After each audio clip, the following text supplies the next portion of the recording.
Hey guys, welcome back to another live. So, you know, instead of making a video, I was just like, you know what? It's way faster just to do a live and just show it with you guys.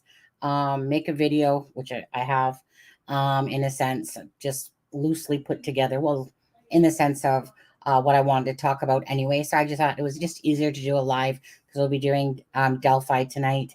And this way we can talk about it now. And then Lacey had just said in chat that there was that he's checked himself into rehab. Sorry. Um, Now this case for me is it's one of those ones that like like I said, when I googled this, when Adam sent it to me on January 17th, nobody was covering this on YouTube or in the media. There was two maybe little articles, and it was a story that I thought was so weird. And then I'm so glad that it's made national news now and everyone's picked it up and spread the awareness of it, because that was my point that I wanted to do when Adam shared this with me. So I'm so glad that it's making national news, because when it's a smaller story, not necessarily do people get their justice, but when it's brought out to the attention of people, and this is where people can really impact by sharing and stuff like that. Like I feel like I try to do when I come across things that like I'm thinking, yeah, no, this needs to be out there. And this was just so odd that it just needed to be out there. And I just was flabbergasted that this happened on the 9th and TikTok was only picking it up, which I thought was so strange. So I'm so glad it is where it is today for these families, because it's when it's in national attention, right? Then it becomes under scrutiny. And we're going to be watching a video in just a little bit here with Ricky's stepmom and dad speaking and talking. But the thing about Fox is that Fox will typically, most Fox channels will strike you. Like you'll get a copyright strike. And it's not a strike, just a copyright claim. Sorry. And so what happens is then it demonetizes the video. So that's why I typically stay away from Fox stuff. So what I might do here is I might just put an overlay up and just let you listen to this clip. And then that should probably prevent it from happening. But anyways, thank you guys that are in here watching. Hi, Amethyst. How are you? Yeah, glad. Yeah, thank you.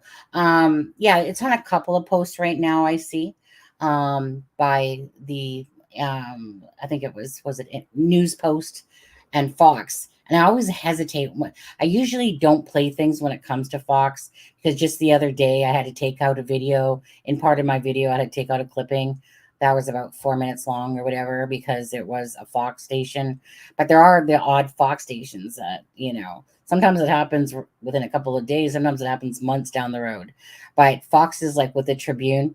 And so Tribune always, it's not like they see the content, right? It's just that they have content, like their content ID claim.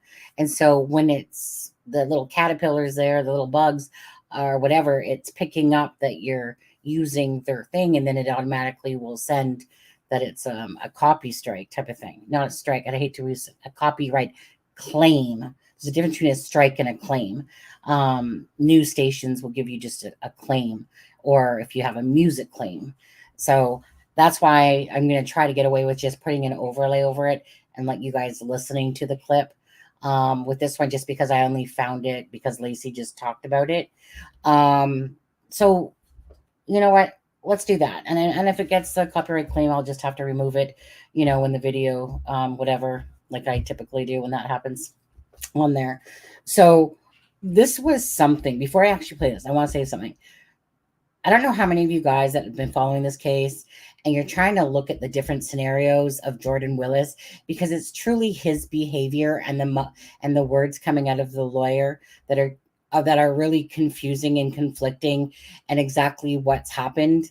And so one of the things that I started really thinking about last night was, it won't shock me, to be honest with you, if, yes, the circumstances around it are weird and odd and strange, and there's so many things that people are thinking like, come on, like this guy should have, looked at messages and stuff like that, etc., etc. But I was really thinking last night, like, I mean, I've never said one like that he was guilty of anything besides the whole story from, what we're hearing so far being strange about, like I said, three guys in his thing dead, the inconsistencies from the lawyer that's speaking for him, because he's not spoken himself, Jordan Willis. It's through a source of a friend, like a friend, or it's through his attorney. And his attorney, which is that John Persino, or Paserno. Like, he's doing a shit job at representing his client, because either he's misspeaking really badly, and I think that's the case. I think John just didn't actually know the exact answers, and then he was like, it's like he was speaking somewhat to me out of turn, because we all, like, I'll play it for you in a bit again, but like, he at least made four different things about the the three guys leaving and stuff like that. I don't, so yeah, so I'm thinking this at the moment, that there's no foul play here either, that I feel like that they all did some sort of drug, that, and let's just go with fentanyl, because that's the main one. Did they to me die of hypothermia by itself? Absolutely not.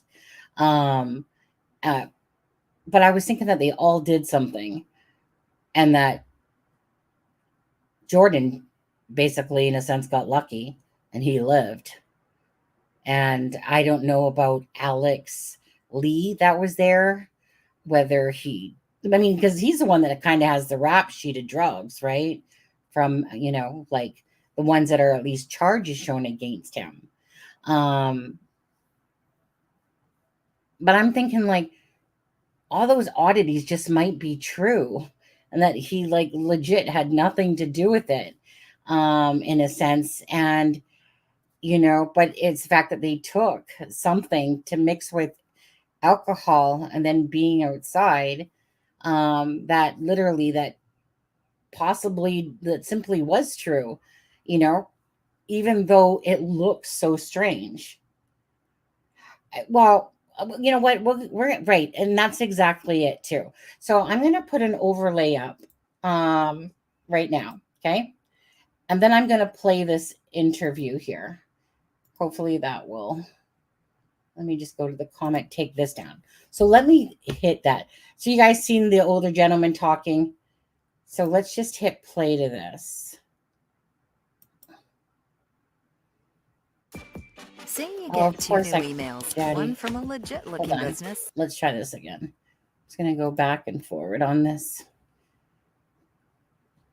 Give me a GoDaddy commercial. GoDaddy. Okay, come on.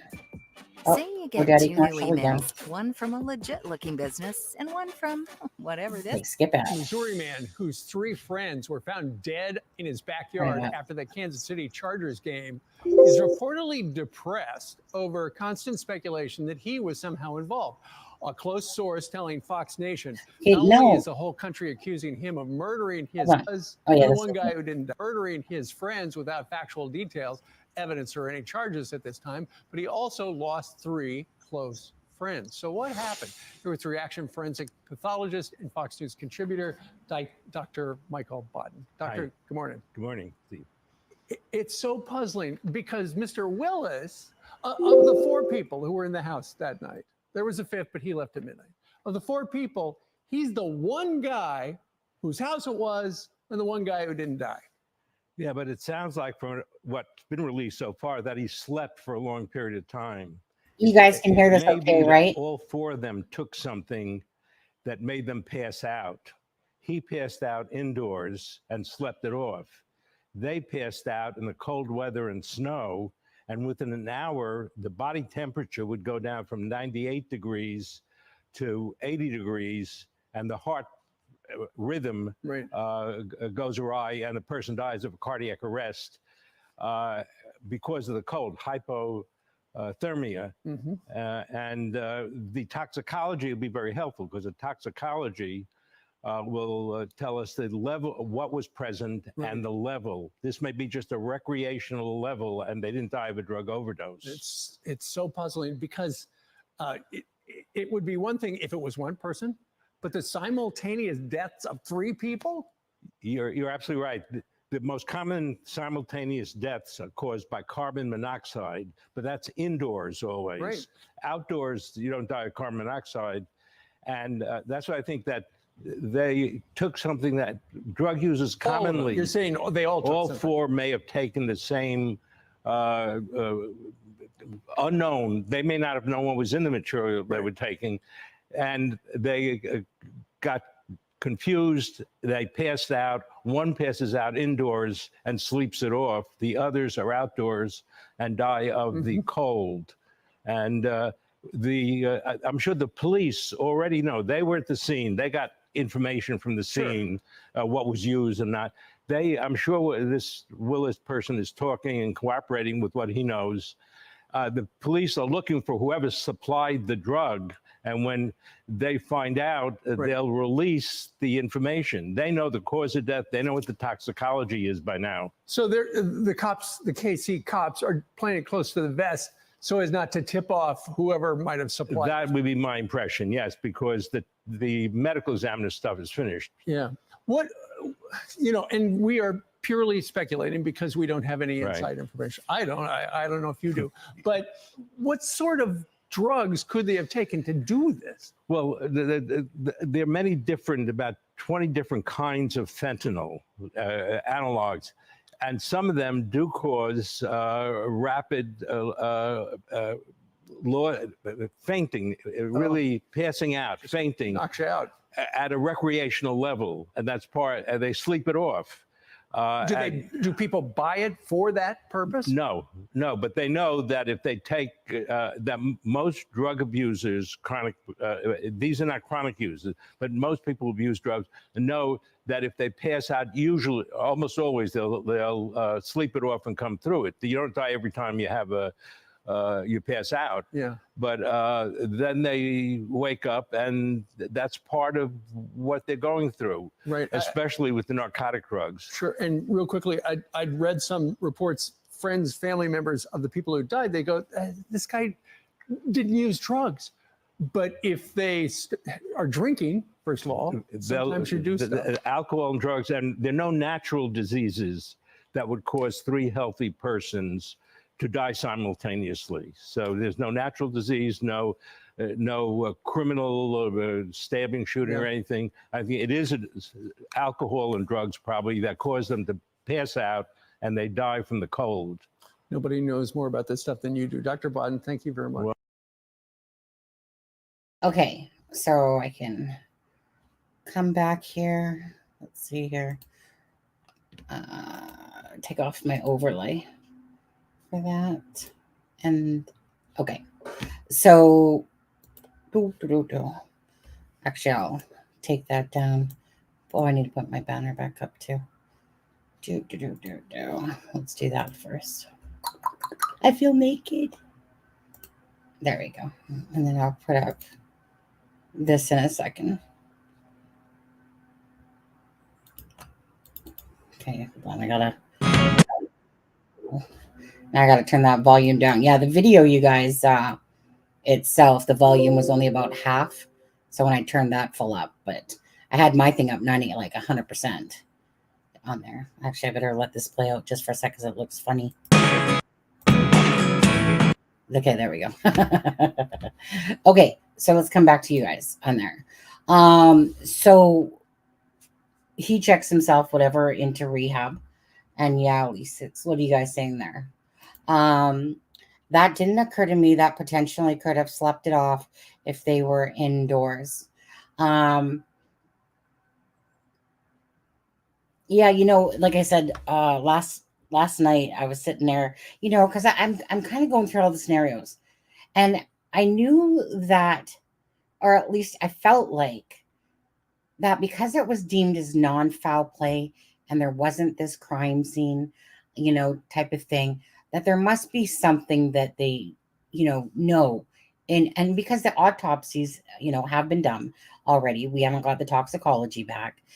That I was trying to think of, like, okay, although Jordan Willis's whereabouts and accounts through his lawyer and that are really strange, and what the family members are saying, you know, like, what would make this seem like the most, I don't know, plausible, that if Jordan Willis, right, is sad, these are his friends, he's a well-known scientist, you know, did he concoct a mixture, was going through my head.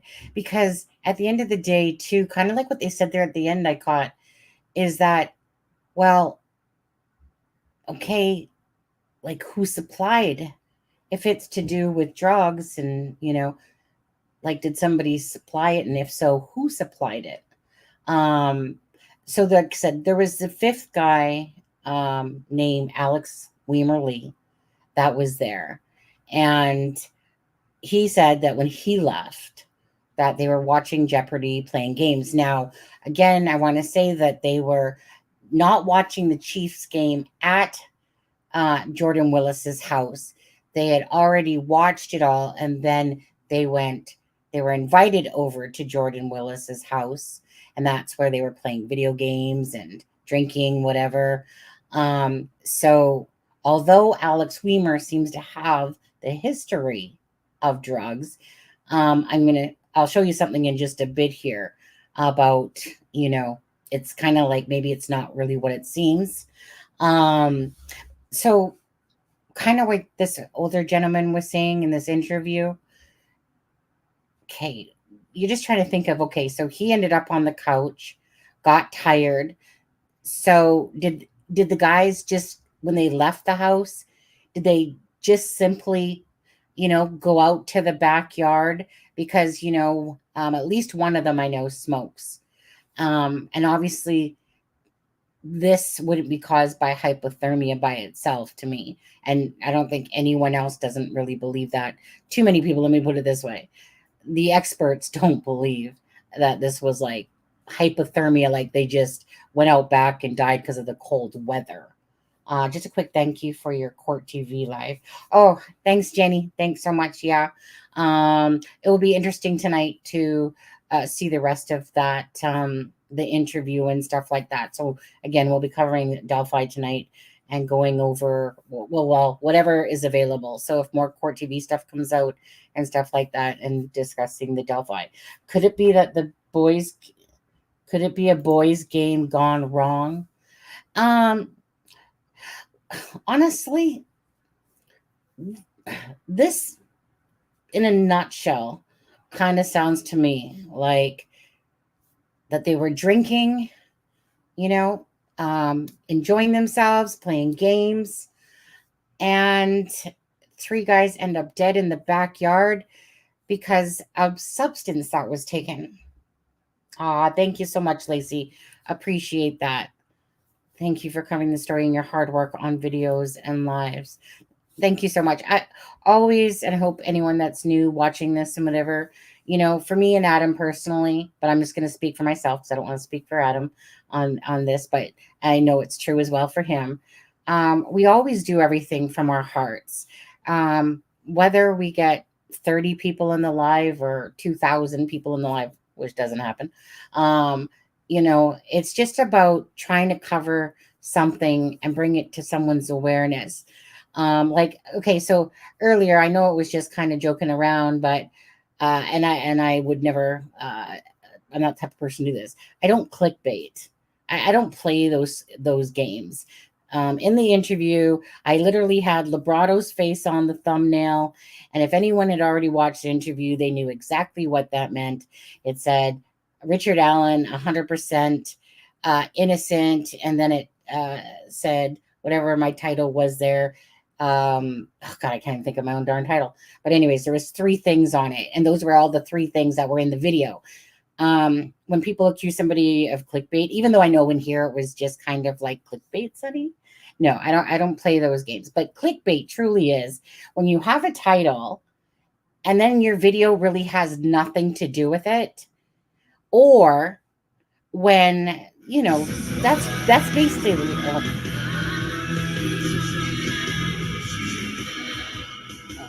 Lacey Super Chat, $4.99. Thank you. Thank you for covering this story and your hard work on videos and lives.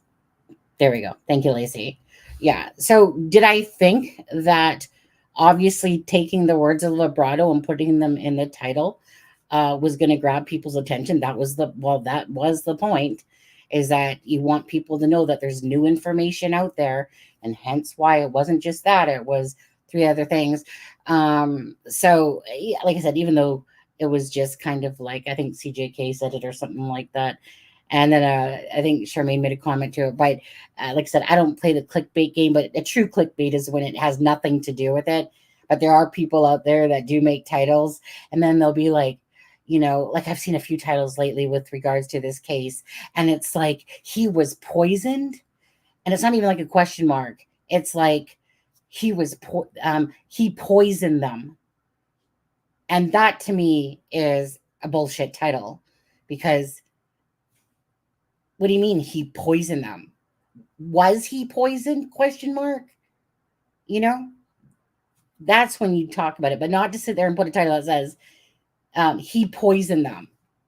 That to me is making up a bullshit title so that you can get people to come and see stuff like that. But anyways, getting back on track here. I just don't play those games. Everything is done from the heart. I don't play those games with people. The channels do their own thing. I do our thing here and stuff like that. But we just cover cases with the truest integrity and love and compassion for the families of these. And in this particular case, this is very heart-wrenching. I don't think that Jordan Willis, unless he supplied the drugs to them, I kind of agree with this guy that however it happened, they went into the backyard with alcohol, with taking the drugs, with it being cold. It literally, that's what caused Jordan to live and the 3 other guys to die.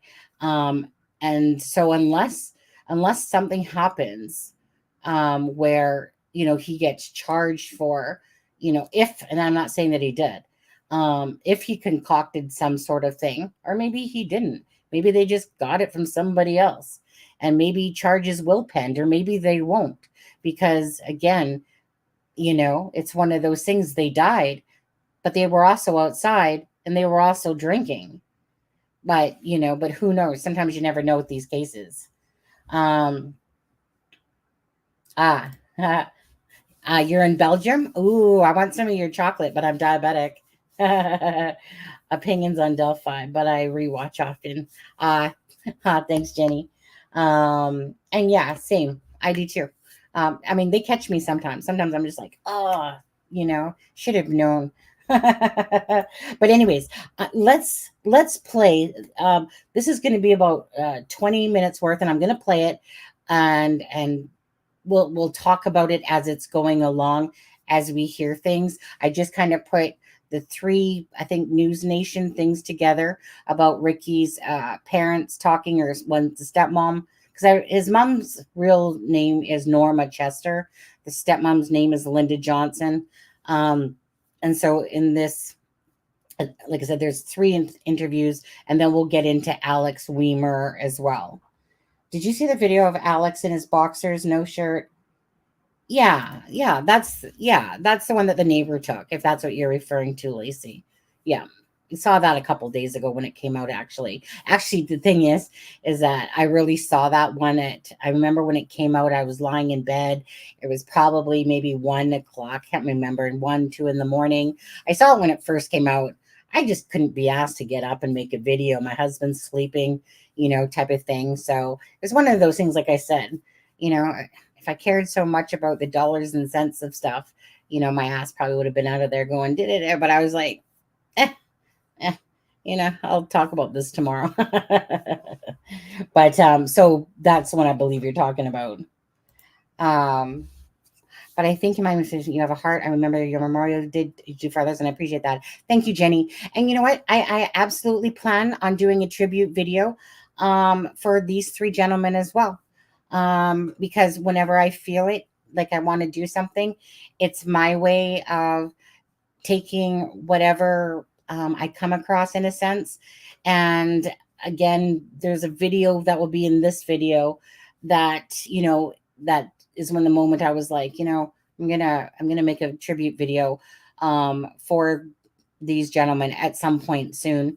Abby and Libby's again, February 14th and 13th and 14th is their 7-year memorial there. So if anyone, like I said in the last live, wants to contribute anything to it, okay, if you guys want to, at crimeandshame@gmail.com, I'll be more than happy to incorporate it into the video. You don't always get a lot of people offering to do stuff like that for you guys that are the subscribers or the viewers and stuff like that. I have no problem doing that. A lot of people don't even make tributes. Some people do, some people don't. It's just my way. It's my way that this case has meaning to me. I want to do something special. And if a family member happens to see it and likes it, so be it. If not, it doesn't matter. It's just my way of doing it for myself in honor of them. And if you guys appreciate it, then, great, perfect, and if the family member sees it, so then, but it's just my way of doing things. So anyways, I'm going to hit play on this. Take this down for a second, hit play. Hit up the info. I never really know what's going on. Look at me sometimes like all you want to do is run. Hear me out, hear me out. It's all the things you never show. Let's start with more proof that something ain't right in Kansas City. All this noise about Taylor Swift and the Kansas City Chiefs, and not enough attention focused on this case. And that may include the police's attention. You got 3 young men, all in their 30s, found dead after watching a Chiefs game, hanging out at their friend's house.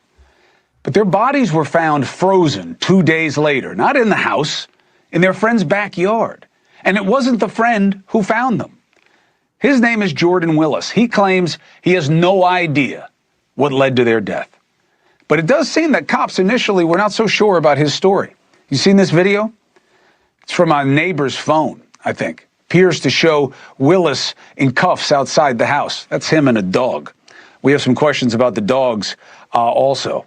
At some point, maybe they'll show the video, maybe they won't. There it is. Okay. Well, okay, let's just actually talk about the dogs just for a second. And there's the video right there that they're going to see of him when he was detained. So in the article so there is this person that was anonymous, in a sense, a source, a friend of Jordan Willis's. Yeah, he has 2 dogs, but one dog especially is always at his dad's home, because it's something about his dad's Alzheimer's and whatever like that. And so it was said that both the dogs were over at his dad's home. Now, in an article, it basically said that Alex remembered the dogs as being there. But again, take that with a grain of salt, because it was just in an article. And articles, like I know from the Nicola Bully case and other cases, is that you can read something in this article, this article, and this article, and this article, and there's going to be tidbits that don't match up to each other or are said. And it happens all the time. And so that's why I take that with a grain of salt, because it's not like Alex himself is saying that dogs were there. But just like about the dogs, being in his thing. But that's what this person close to Jordan Willis has said, like that one of the dogs is always typically at his dad's house. But anyways, so I just want to point that out about the dogs, because, it's been talked about. Okay, so this is in this part, they're going to show the video where he's being detained, and rightfully so. You got 3 men in your backyard. And the reason why he was, I'm sure, let go is because what we don't know is that he probably said that we took some drugs, but as it's being played out in the media and stuff like that, like people are saying that he said he froze to death, and he's like saying, according to the source, that like he never said that. So I'm sure it came to fruition that drugs were taken hence why no foul play, because they all were probably taking something and he was inside and happened to live, kind of like what we were just talking about. But anyways. There are cars outside. There's police outside. I'm told if you look in there close under the circles, the police talking to him and that he may have had cuffs on. I don't know. I can't confirm it. But certainly he was getting some police attention initially when someone else found the bodies at the house. Who? A concerned family member. Now, he wasn't arrested. Now we're told police don't suspect foul play. Why? No gunshots, no stab wounds, no signs of violence, and obviously they didn't get anything out of him. But did they try? I mean, why did these young men die?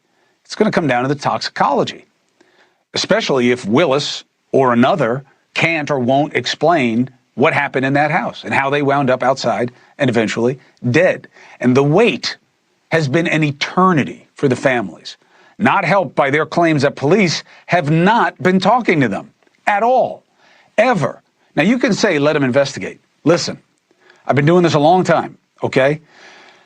The state is making the case. The state represents the crime, okay? The law versus the criminal.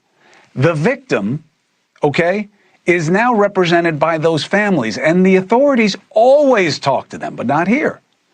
So tonight we have new concerns and new information from the parents of one of the men who died at that house, Ricky Johnson. Let's bring in Ricky Johnson's father, Ricky Johnson Sr., and Linda Johnson, Ricky Johnson's stepmom. Mr. Johnson, thank you for joining us again. And Linda, thank you for making the time to do this. How are you two doing? How are you doing, Linda? We're doing okay. We're hanging in there as we can. Good, thank you. Linda, you and I were talking earlier today about what doesn't make sense to you here. First, what have you learned that is not public information for the rest of us? Well, I had received some personal belongings from Ricky, my son. They were left in the house, in Jordan's house. And he took them over to a friend's house for us to grab them. So the police didn't have them, and it makes you ask questions about how thorough the investigation was. I'm going to stop that here for a second because I wanted to talk about this. Like I said, this video is about 25 minutes long total. So I want to talk about this for a second. Okay, so what Linda Johnson basically said there was items of Ricky's was brought to a friend's house. Now, the items were brought to a friend's house by Jordan Willis. Now, items. Okay, so I believe it was Ricky. Correct me if I'm wrong. Ricky was the one that didn't have his jacket on because I believe it's, yes, the dad there that was saying that Ricky wouldn't go outside without his jacket. Well, I call crap on that because as a parent, you might think that, but we all know I would go outside without a jacket on for sure myself. I mean, yes, it was cold, but, you know, it's not like he's a small boy himself.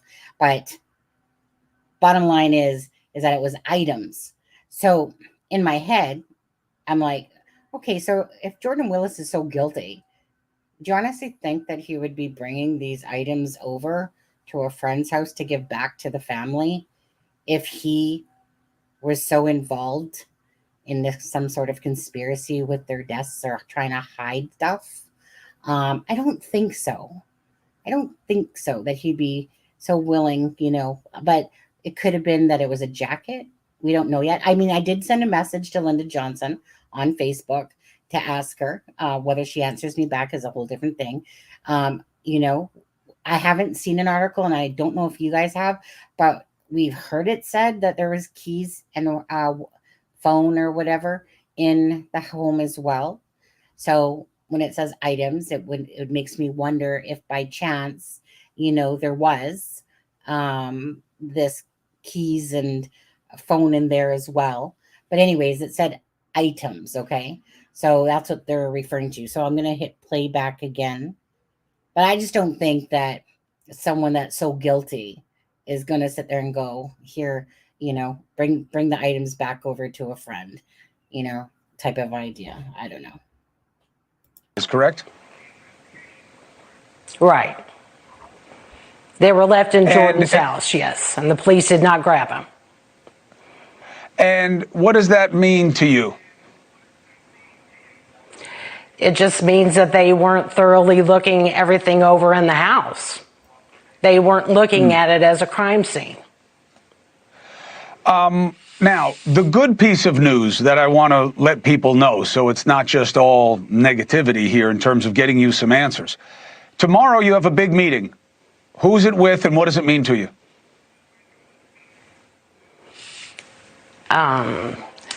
Officials at the Platte County prosecuting attorney of Platte County. But that's a different police department. Right, Ricky, but that's a different police department than the one that was initially investigating the case. Why the switch? What do you know about it? We know nothing. I probably think that my attorney has stepped in and said some things to try to help them investigate it. So they have. Oh, go back to this again. Heard my husband sneeze. Now, do I feel like this should have, like myself, just outwardly, do I feel like it should have been like there's 3 men dead in the backyard, whatever, that it should have been deemed as a crime scene? I feel like it should have been. I feel like it should have been deemed as a possible crime scene for sure.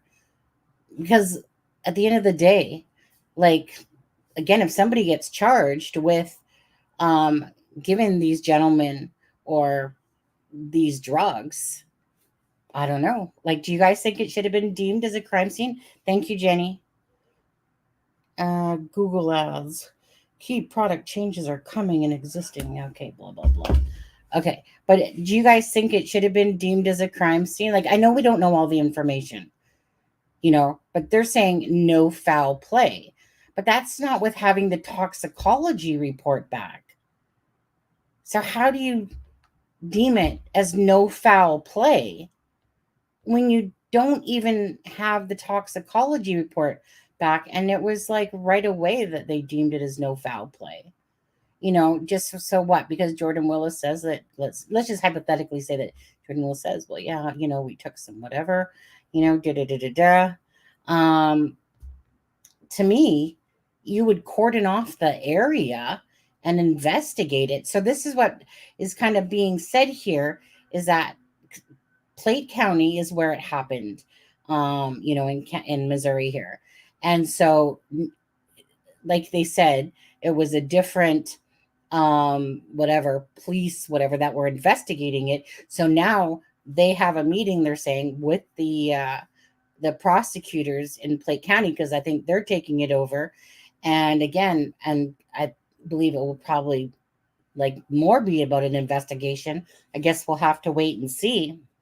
And so, because maybe potentially somebody might be charged, maybe they won't, maybe they will.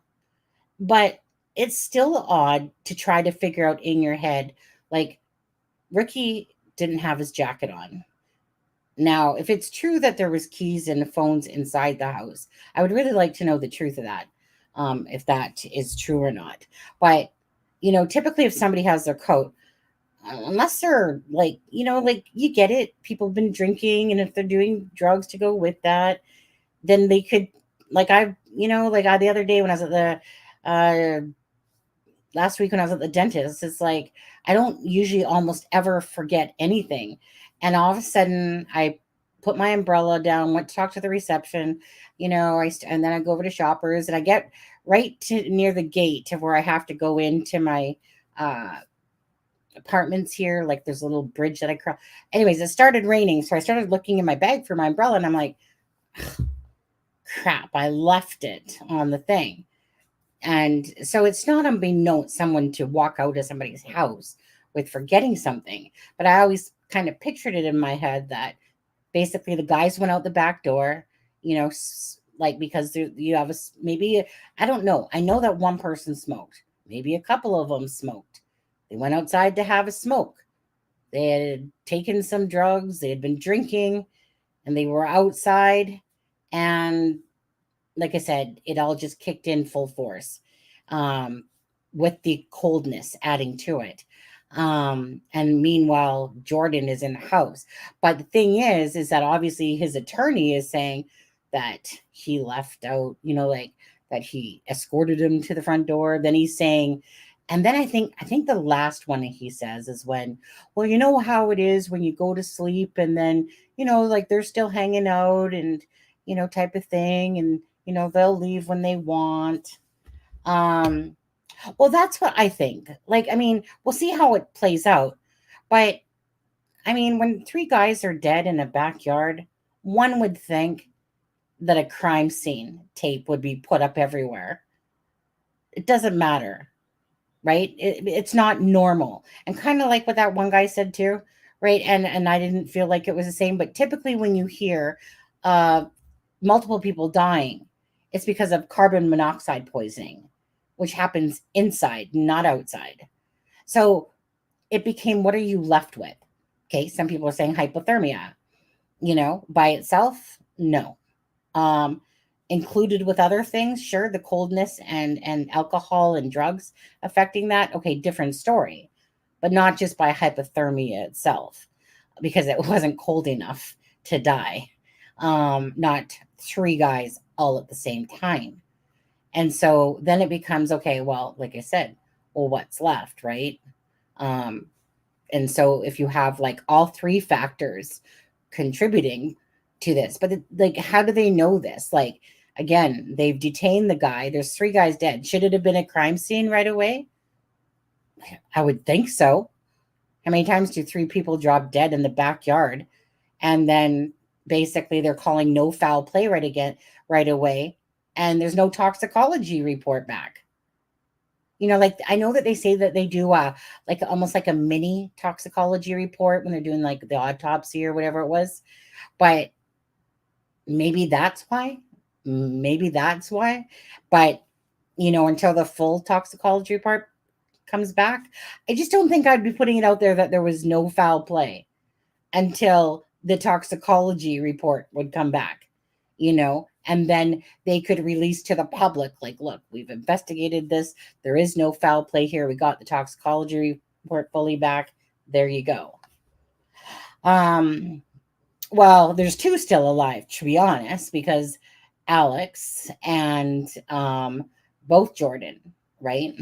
So because of the sporadic information about what occurred, right? We've heard about sending messages that were read. We've heard of keys and whatever in the house, about the knot jacket, about that he slept with headphones and a fan. And again, his lawyer, either he's misspeaking or maybe Jordan was too out of it himself. Like his memory recollection isn't so great, to be honest with you. But I think his lawyer's done him some definite damage to the public.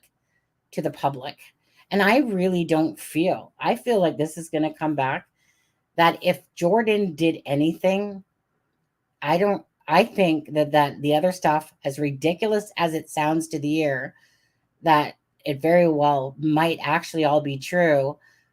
It just would become to me about where these, say, drugs came from. And it just might be that they were, like I said, recreational drugs laced with, say, fentanyl, and then the outside coldness and the alcohol all contributed to their bodies, whatever happens, whatever it was, your heart and stuff like that. Basically, because you had David Harrington in the back on a chair and the other two in the backyard, and so once I learned that he was on the chair, that makes me think that, he was just hanging out, sitting in the back in the chair, like the three guys were just basically outside. If it was that one person was flat on his face on the porch, but when we heard about the chair, it was more of a different take a little bit on that part of it, because of the fact of, you just picture him when you're in somebody's backyard, pull up a chair, sit in it. The other two might be standing around, maybe he's in the chair because, I believe he's the smoker. I don't know about the other two smoking, like the actual smoking. So maybe he was just sitting in a chair having the smoke. Who knows? Anyways, I'm just going to keep playing the rest of this. Like I said, there's 3 videos in it of the News Nation. To Platte County, my understanding. And Platte County is the local police, so maybe at least you'll start to get some information about what's happening. A view not just from those windows, but from your own eyes at that entire backyard. Tell me about it. Yeah, I think it's really important to actually see this view because it gives a little bit more perspective of what that backyard looked like on that night that these 3 men's bodies were found. I was able to get this from the public access road, public land, able to see into that backyard and shoot this video. And when you take a look at it closely, there's one thing in particular I want to point out, and that's actually the lawn chairs, right? We know from David Harrington's family that Harrington was found right there in that lawn chair, the other 2 men's bodies actually laying down on the ground. But look, you can see when I zoom in on this video, the 2 lawn chairs sitting right there on the patio, right? So that gives us some perspective of how David Harrington's body was found, where it was specifically on that patio. Wait, hold on. Now, to your point that you've been making all those windows. Wait, before you move on, don't, because this is insane. I'm going to ask our director to blow that picture up full screen and take us off the screen, because I was thinking about this. That's the kitchen window up high. Those chairs, one of them is kind of below the kitchen window and out of the view of that door, right? That white door. So if he was dead in that chair, right, you could definitely say you didn't see him out the kitchen window. You didn't see him out that white door. You didn't see him out the 2 windows to the left. You should have seen him out of the sliders, right? Except there's a curtain rod over the sliders. And it is entirely possible that the curtains were pulled on those sliders. And you would not see him from the windows on the right, to the right of the sliders. So it is possible if only one window, the big sliding glass doors, had curtains pulled, you might not miss. Were you able to see in that sliders if there were curtains there or if there were big blinds that might have been pulled? Could you get a view of that?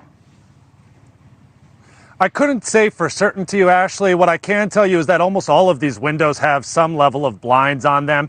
As for specifically that slider glass door, to my eyes right now, it does not appear as if there is anything blocking the way. Of course, time has passed. The police have been inside there. Not to mention, we believe the homeowner's been inside since Jordan moved out. So things might have been rearranged or changed or, blinds drawn or blinds open. Based on what I can tell, there was nothing right there directly blocking it. I think about these lawn chairs, right? When you think of lawn chairs, a lot of times I think about ones that really lay flat. That's not the case from what I can tell. These look like they belong with a larger table you could sit and have supper there, you know what I mean? So a large man sitting in a tall chair feels like it would be something that would be very noticeable to the eye. Now, whether or not, like you said, those blinds were closed or the windows were drawn, we don't know. But I think that was really important just to point out that those are the chairs that we believe David Harrington died in. And, I'm looking at both of them, the position of both of them. If he died in the one on the left, easily you could miss that through all of those windows on, the back of the house, not the addition. I'm not going to call it, I'll call it an addition, the jutting out sliding glass door part of the house. I think it's a breakfast nook or something. Easily he could be missed there. If he was over in the chair that's right, again, can I blow that picture up big for the whole screen just to ask our director to take the 2 of us off? Because I just want to get a closer look. Yeah, thank you. So if he's now sitting in... I feel like Ashley was having a brain fart here because she's so focused on the fact of if he could be seen, but yet there was still 2 other people that were in the backyard. So it's almost like she was like, well, I guess if you're not here, then you're not going to be able to see him potentially. Okay, but great, but there's still 3 people in the backyard. The chair that's butted up against the sliders, and the windows have curtains on them, because I did see a curtain rod. I did see a curtain rod when I went through the pictures inside that house. You could miss him there too. I mean, out the kitchen window, you could, it's a little harder to miss him there, right? Because it's not right underneath the window, it's just slightly out. But I'm not getting, I'm getting a 1D perspective. Did you get a 3D perspective on that? Yeah, it might be worth another glance to go back there and see, but I see your point and I see how it might be possible to miss out on somebody that might be sitting there. But to me, this is a large backyard. It's a large patio. It's hard to see in this 2D format, to your point, but really just the thought of 3 people out there, 2 laying on the ground, 1 exactly sitting upright in a chair. It's just really hard for me to believe that it's not, if anybody glanced out there from any of the 6 other windows, right? From upstairs, from downstairs, the kitchen, or the sliding glass in the breakfast nook, as you call it, right? There's so many opportunities for anyone. True. If it snowed over the weekend, aren't you gonna look outside and see how much snow came down? Maybe. But, there's just so many opportunities. You know what? That's the other thing. Maybe there was a light dusting of snow and it was less visible. Or maybe, here's another question for you. Those windows that face out the back, what are they looking at past the yard? Are there neighbors that they're looking right at? Because if I'm getting dressed in those windows upstairs, those windows are closed. I've got blinds on them, and very often, Alex, in my house, I keep the blinds closed even in the day in my bedroom, because potentially people could see in. Do you know what those windows look directly across to? Are there other neighbors? No. So basically where I'm shooting this video from, you see in the foreground those tall grass. That's right where the road is, and that's where I'm standing on the road. So it is public land, but there's not much of a vantage point from that. You got to kind of get up on your toes in order to see into that backyard. But the point is that there is not much visibility. When you look out from those upper floor windows out, you see the larger road to and from the interstate that leads to downtown Kansas City. Thank you for watching. Go to newsnationnow.com. Tonight marks 3 weeks since 3 men were found dead in the backyard of a friend's home in Kansas City, days after going over there to watch a Kansas City Chiefs game. And tonight we're learning more about that friend who's at the center of the controversy, Jordan Willis, whose home they were visiting. News Nation obtaining this video of the night the bodies were found, 2 days after the friends went over there. You can see Willis in cuffs on the porch of the house. A neighbor shot the video on his cell phone. We now know Willis was uncuffed and allowed to go back inside. And police are not treating this as a homicide as of now. They're still saying no signs of foul play, which is infuriating family members of the victims. Jordan Willis is 38 years old, a respected HIV scientist and researcher in the Kansas City area who works with the International AIDS Vaccine Initiative, Neutralizing Antibody Center. Originally a Virginia native who received a PhD in chemical and physical biology from Vanderbilt in 2014. He also received an award in 2022 for his significant contributions to HIV vaccine development. After college, he spent close to 10 years in Nashville and San Diego doing his graduate and postdoctoral work before returning to Kansas City, where he reignited his friendship with the 3 men he knew from high school. And now people who know him are coming to his defense. A friend slamming speculation that Willis had anything to do with the deaths of his 3 friends, 37-year-old David Harrington, 38-year-old Ricky Johnson, and 36-year-old Clayton McGreeney. Quote, he didn't get to say goodbye or go to their funerals due to the circumstances of these wild speculations and accusations. No one seems to be willing to wait for the results of the toxicology reports or wait for any other facts from the police department from a case that is still under investigation. Willis's family further took to his defense, his father issuing a statement claiming he would never in a million years do anything. These were all good friends of his. They were all people he went to school with. He took them to a football game the day before for the Chiefs. Willis's attorney, John Paserno, even saying he'd made plans with the men for a future date, claiming he'd bought tickets for all of them to go to the next Chiefs game. He didn't want any harm to come to them. There was no ill will. News Nation correspondent Alex Capriello joins us now. He's been knocking on doors and speaking to neighbors in that area. Alex, thanks for joining us. Appreciate it. So what are people saying about him? Yeah, it really depends on who you ask, Dan. If you speak to the neighbors here, they'll tell you they just really don't know much about Jordan. From what I can tell, he really kept to himself, stayed in his house most of the time. A lot of dog walkers around here, for example. We know Jordan had 2 pit bulls, but he was never really seen walking his dog. So a lot of mystery about who this guy was. Now, speaking to both the family of the victims and also the friends that I've been able to connect with, they tell me that Jordan did hang around with these guys every once in a a while, but he wasn't necessarily a part of the same crew of men that grew up together from high school and beyond. So a lot of speculation about what his involvement was, just how tight he was with these guys, but not really that much that we can glean from the neighborhood. Let me play a little bit of some of the family reactions, who a lot of people are very angry with Jordan Willis. This is number 5.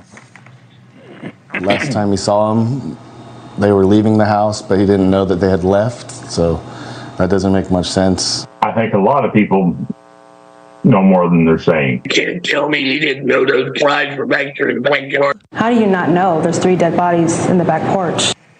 You know, there's so many questions being asked about him, and, you know, I understand why his lawyer would probably be advising him to be careful about exactly what he says and wait for the toxicology reports. But, you know, if the story is exactly as he says it, right, that he was just in his house and 2 days later, someone else finds these bodies in his backyard and he had no idea, you would think that he really might want to come out himself and say something like that. Do we have any indication that he might speak out publicly? Yeah, look, I tried getting in contact with his actual attorney, trying to get just the latest on Jordan, not to mention his story, but also how he's feeling with all this stuff going on surrounding him. The lawyer's not talking, not until a toxicology report comes out, and really that was the final word that I got from him. But I think you're right. I think a lot of people are expecting him to, you know, shout from the rooftops his innocence or just what he was actually going through for those 48 hours, because I'll tell you, neighbors here are skeptical about that story. They find it hard to believe. And just from what I could tell with my own eyes looking at the backyard, a lot of windows back there leading out to the patio and to the chair where we know David Harrington was found sitting upright, frozen to death. So it feels really hard to believe that someone could actually be there for 2 full days and not see 3 friends in the backyard. But that's the story that we have right now. That's the story we have to go with until we know something further. Of course, everyone's just waiting on those toxicology reports, of course. Well, you mentioned John Paserno, who was on this show, his attorney, who said that Willis had been asleep on the couch next to a loud fan for 2 days. He was also wearing noise-canceling headphones when concerned family members came calling, which, you know, seems to address all the questions about why he wasn't answering the door, et cetera. But, you know, again, the questions continue, and I think you point out about exactly how one of the bodies was found, which again leads to more questions. So we'll wait on the toxicology reports. I know everyone's saying that they believe that's going to answer a lot. Probably of questions. It will answer some. I'm not convinced it's going to answer all the questions. So we shall see. Alex, thanks very much for coming on the program. Appreciate it. So Thank you. Okay. So I obviously screwed up on that part of the video because, like I said, I just kind of rushed through it instead of doing an actual video. I was just doing this for the live. But we're going to get into that next part in just a second, again, with what the lawyer has said. So if anyone is just coming in and hasn't seen the start of this video, basically there was a Fox News about, actually, let me just take this down for a second and I will bring up this for a second. Okay. So the Kansas City Chiefs fan who said he slept for 2 days and his 3 friends froze to death in his backyard has checked into rehab, according to a report. Jordan Willis, 38, is facing his addiction head on. A source close to the family friend told Fox Digital News, and probably the same source that has been saying about how he's depressed and that people aren't waiting for the toxicology report and they're accusing him, et cetera, et cetera. I mean, obviously, understandably so, when someone lawyers up and they're not talking to the families and stuff like that. So it's one of those things to the public. Obviously, they're like going, like, seriously, guy, like there's all these weird explanations about different things regarding that particular day, from the fiance breaking into the house and he comes out in boxers when the police arrive and blah, blah, blah, blah, blah.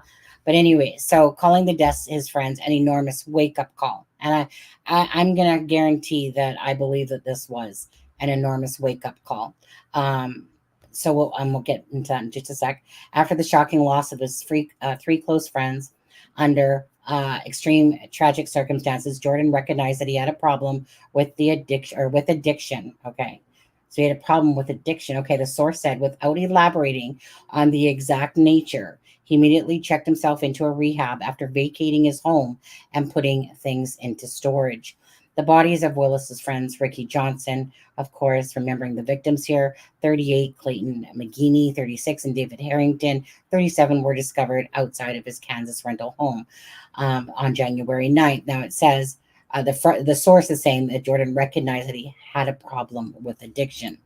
Okay, hold on. I'm going to take that back down and video file. Add to state. Into those. It's interesting. Wait, how much did I screw up there that I actually overlapped it? 1 second. I got to look at my own video here. Just hold on a second. Oh no, that's it. I overlapped talking here.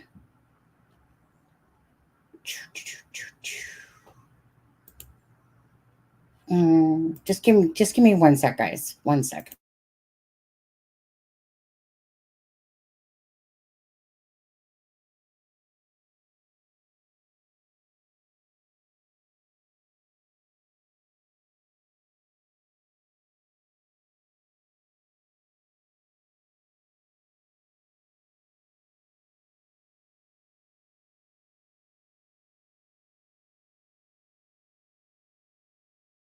Okay, I just overlapped it a little. No, I didn't overlap it. It's just more I started it. Well, it's overlapping, to be honest with you. That's what it is. Okay, so at the start, I played, it's Fox, and Fox is, is from the Tribune, so it's great for giving copyright claims. And so that's hence why I played it with an overlay over top, hoping that will bypass it.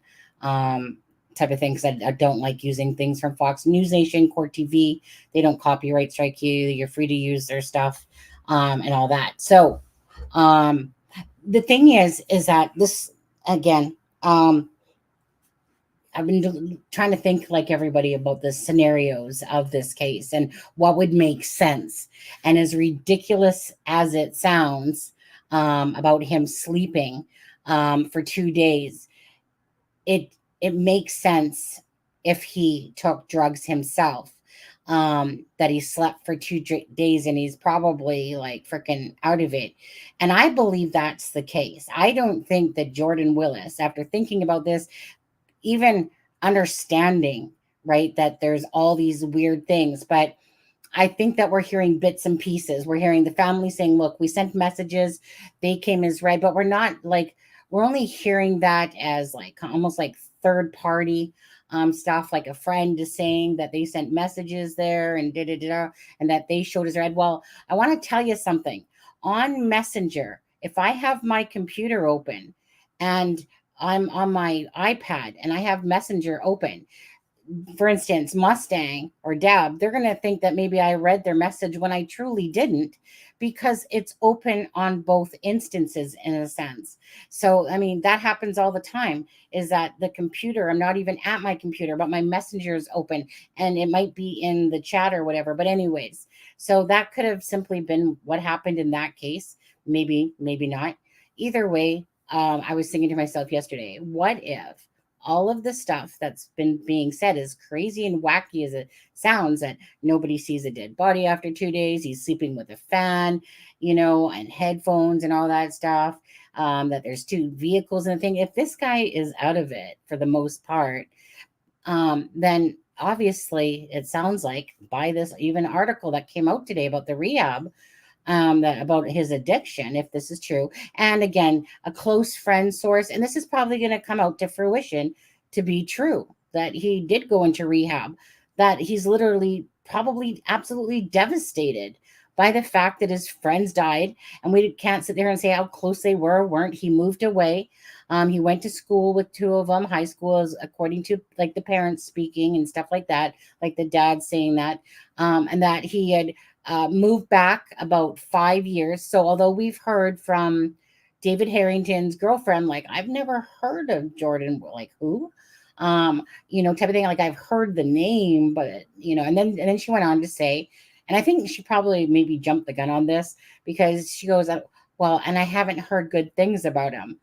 And then she, in that same breath, said, I, I think I've only ever heard his name once. And, but I haven't really heard like any stories. And I'm like, but you literally just said. So I think that it was almost like I'm taking it as perhaps like she's listening, because what she had basically said was that she's hearing these stories about him, whether it was through TikTok, social media, maybe it was other people, who knows. But she had said, well, I've only probably really heard of him like once. I've heard the name. But anyway, so we don't know exactly how close they were. You can tell that the other three were closer. And I know that he took down his social media, Jordan Willis.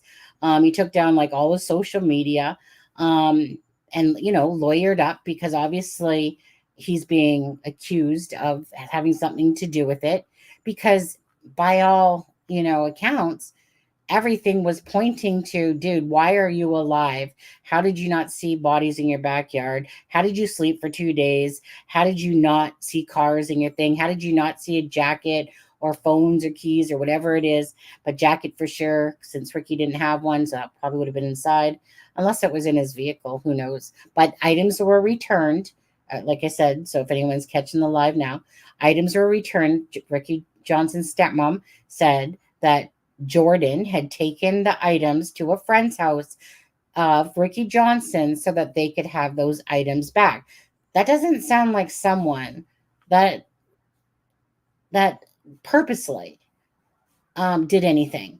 Now, the part that I'm still, that we'll still probably have to wait and find out is, okay, so if 3 of them went outside and he passed out, meaning Jordan passed out, he was tired, passed out. Remember, these people are drinking. Not everyone can have their alcohol. It's not like Jordan's a big guy, someone that's more of David Harrington's and that can hold their liquor better. So it depends on how much they were drinking. They go outside, probably, like I said, David Harrington smoked. Who knows? I'm not sure about Clayton.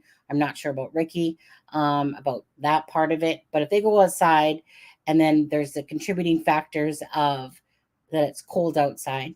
It's not below freezing, but it's cold. You're basically at like +1, 0 within that area. So it's definitely cold. You're drinking, and then you've taken probably some sort of lace drug to go with it. One sitting in a chair, which is David Harrington, which is found on the porch, which leads you more to believe that they were like in the backyard, kind of just hanging out back there, and that all of those factors took them all out in a sense, because whatever that stuff all does to your body all at once, who knows? So that's what makes it more believable, of course, that Jordan didn't die because he was actually inside. And and had those other 3 guys perhaps been inside, they would still be alive today. Lacey, what are you saying there? We could say the same thing about Dylan and Bethany not calling police or not hearing anything when they were murdered. I actually believe that I don't know what your feelings are on this, but on that, I don't believe that Dylan or Bethany did hear anything. I believe that those 2 became, I think it sounded strange, right? Because you're thinking, how, like, how did all this happen? And da-da-da-da-da. And yet I believe them, that they probably had no clue of what was actually going on. But yet the perception to the public is like, how could you not know? And that's what I feel like is happening here. Like, how could you not know? Well, if you think about the fact that he's literally gone into rehab, according to the source, and I believe this source to be credible, that this source seems to be actually speaking up, in a sense, whether that source is actually himself, meaning Willis there, or just a good friend that's trying to get out, more of the truth of what's going on here. Should it have been a crime scene? I believe so. 3 people are dead in a backyard, and they're claiming no foul play. But yet, it's not that to say that there is foul play, but something obviously happened that 3 men are dead, and was the contributing factor because somebody, I think it's no foul play, because it's probably the willingness that they took these drugs and all 4 of them did. Now, did it come from Jordan Willis will be a different story. Because again, in that article, it says, he's addicted and being whatever, maybe he had his own little mixture going on, or maybe they had purchased it from someone else and he was like, here you guys go, here's some, because he seemed to be buying them tickets, to go to these games. Like, it didn't seem like this guy was a bad friend. No bad friend is going to buy you tickets in a days to come and then try to take your life. And then he had also purchased some tickets before that. I think that this is simply a night that went so wrong, and yet it seems wacky when you listen to all that stuff. What do you guys think? Like I said, I always try to use a little bit of logic here, and as wacky as it sounds, but if you actually think the fact that Jordan Willis was drunk and drugged and took the drugs himself, again, if his source is correct about the addiction, he probably did sleep for 2 days. He probably didn't see the messages. He probably didn't hear shit going on in his home and stuff like that. But yet, to the outside person, it all looks very sus, But yet I feel like there's a lot of truth to the fact that this guy was out of it himself. And then to come to find out that his 3 friends were actually in the backyard. Anyways, I'm going to play some more of this video, and you guys can put whatever comments, of course, and put your thoughts there. Interesting, though, that you would bring up that there was a... Hold on. What I'm showing you here is kind of what I showed yesterday. This lawyer, John Paserno, honestly, should just have shut his mouth. If you can't tell the story right, you shouldn't be saying it at all. So this next part is all just some inconsistencies about what he's saying and why he's even making his client, if he had nothing to do with it, just totally look ridiculous by the accounts of the night. Another person there other than the 3 who died, the owner of the home, and then this mystery man, after the question I asked about drugs. Is there a reason for that? No, just in fact, I learned a little bit more about this other individual today. There's some things that I'm not going to be allowed to comment on based on confidentiality reasons. There were, in addition to the 3 gentlemen that are deceased, in addition to Jordan, there was one other individual that was present in the home. And I'm not going to comment on anything about the activities that were going on there other than the fact that they were there and they were socializing after the Chiefs game. The basic scenario is they had watched the Chiefs game in a couple of different places. They went back to his place, his home afterwards, to play some video games and hang out. And at some point during that process, he got tired and he fell asleep. Okay, I understand. Did your client ever leave the home from Sunday night and the football game until Tuesday when they discovered the bodies in his backyard? Did he ever leave and go outside the home? No, I don't believe that he did. Paserno says Willis never left his home once he got back there on Sunday. Is that they were trying to contact him and he wouldn't respond and they were going to the house, etc. Sure. I don't know about whether or not they went to the house or tried to contact him, but he was home sporadically. When he would have people over his house sometimes, as people do, they get tired. They're people who are very close to you, and then you feel comfortable going to bed and allowing them to leave whenever they want to leave. Okay, so I believe, if I'm not mistaken, that was like the last thing kind of that was said about, like after...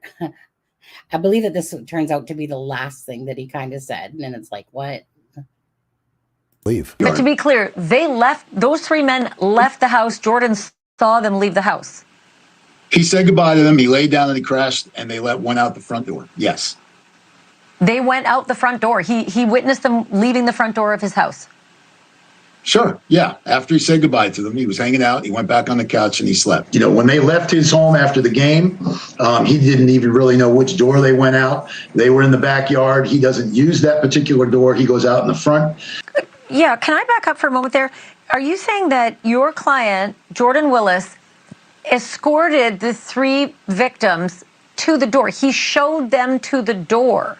Did they walk out the door? It's not that formal, Ashley. He didn't escort them. They're his friends. Okay. They've been together all day. They're leaving the house. they're guys, they shake hands, they hug, see you later, bro, whatever they did. Before he fell asleep, they were going to leave. He actually escorted them to the door, said their goodbyes, opened the door. So as you can see, those are just some of the discrepancies by John Percerno. I'm not going to show that part right now. We'll get into that part in just a second. Hold on. Just got to go back to my banner thing. My husband just, my husband, I don't think he listens to me. I literally said, honey, there's chicken fried rice that I made yesterday, which we didn't have. And there's the 2 leftover pork chops. So when you get home, you and Ryan can have that. Just heat it up and you're good to go. My husband just brought me like this chicken pasta, cheese chicken pasta thing. And I'm like, honey, what about the pork chops and he's like, yeah, I forgot about that. And this was on sale. Okay, the truth is that obviously I think he wanted to have this. He'll have the other stuff later, but I'm just like, do you not listen? And he'll be like, you never said that. And I'll be like, yeah, I did. No, you didn't. Anyways, just makes me laugh. So the lawyer, as I said, multiple things. So I think that the lawyer, to be honest here, was doing Jordan Willis injustice, because I don't honestly think he knew what words were coming out of his mouth. That was literally from 90% from 2 interviews. So in 2 interviews, and in 1 interview, he just double talks himself. But out of 2 interviews, I could have gone to the other ones as well and added them in with it. But the bottom line is that he keeps saying, no, actually, they weren't escorted. Like, come on, hey, bro, see you later. Da, da, da, da, da, da. Oh, so you're saying that? So, and then John Percerno says, no, like he escorted them to the door. Wait, actually, you just asked him if he, and he's like, no, right? And then he said that he fell asleep. However, the first one went, there was like 4 of them. And then it was like, oh, you know how guys are, like you went to sleep and then they just kind of hang out and, da, da, da.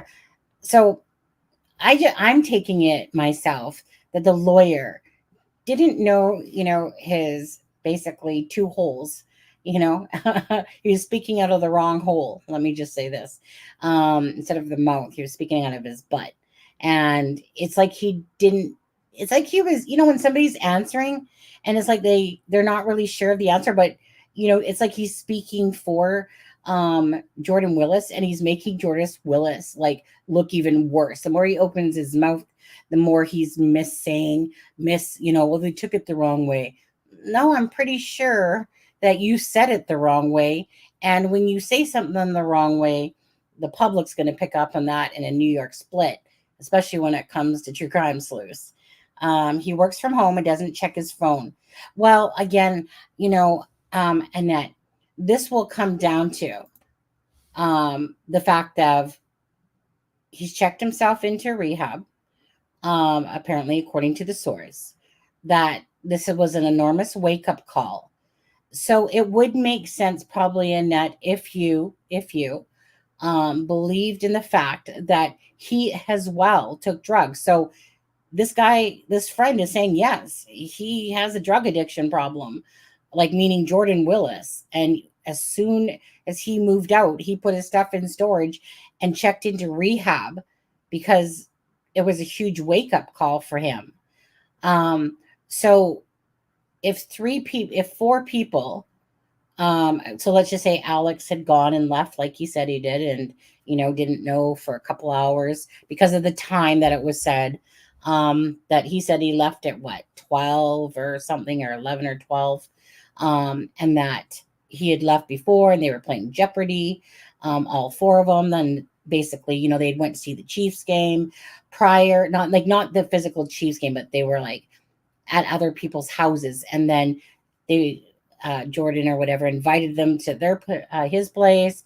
They were hanging out, playing video games, having a good time type of thing. So you could believe it if that he was taking the drugs as well. And by the statement coming from his source friend, which is probably accurate, he would have been out of it himself, for a couple of days. instead of more of the line of, so basically he knew about it, but he didn't say anything. And then it's like, ooh, because it all was strange. It's all strange, right?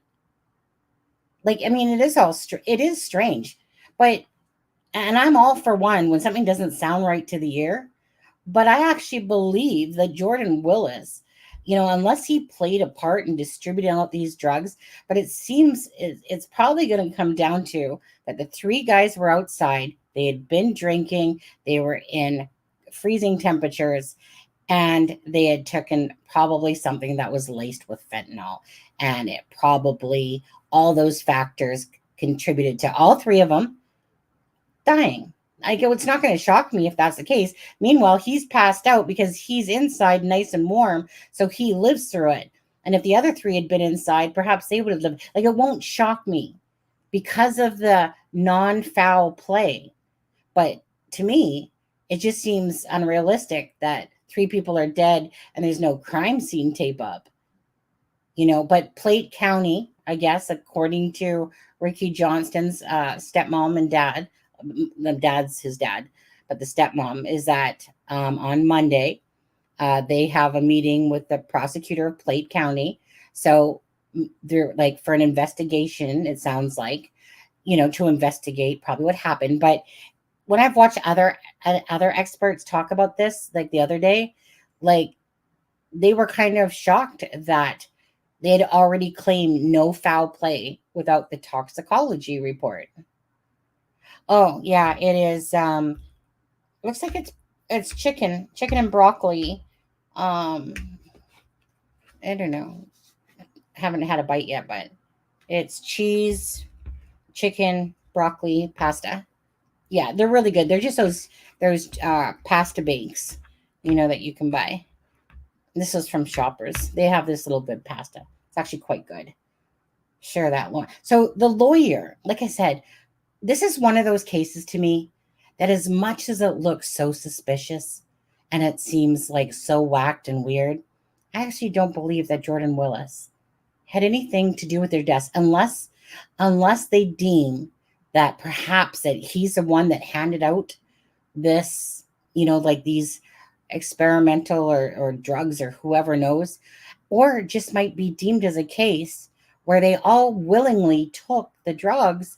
And because the guys went outside, maybe perhaps smoking, whatever, that the 3 factors all kicked in and they wound up dead and he wound up alive.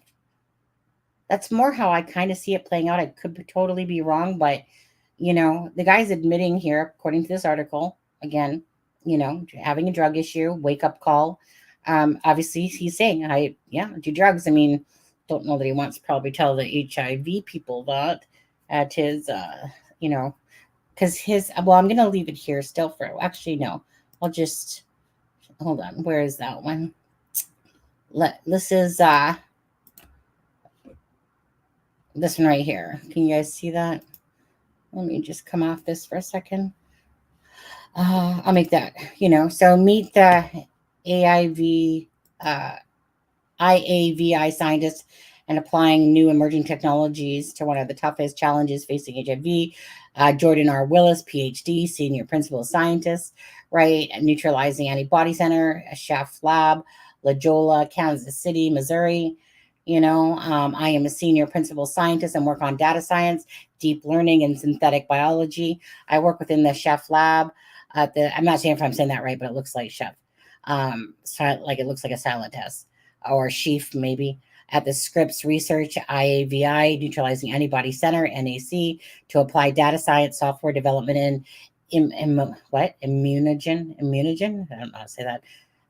Engineering to the germline targeting problem within HIV vaccine development. I also conduct the data analysis and interpretation of IAV's clinical vaccines, and then you can go, generally the problem we face is talking about that. And then at the bottom here, it says, what is one of the things people would be surprised to know about you? And he says, I don't know if this is a surprise to anyone anymore, but I'm a dog fanatic. I have 2 pit bull mixes. I got them from a rescue shelter, and they are the light of my life. They are named Sadie and Daisy. Hey, Daisy. I love them for the walks to go to the park. I even named my software packages after them. I don't think that this guy sounds like honestly a bad dude. He might be a little bit weird because he's a scientist. Yeah, you said that. But if he took drugs and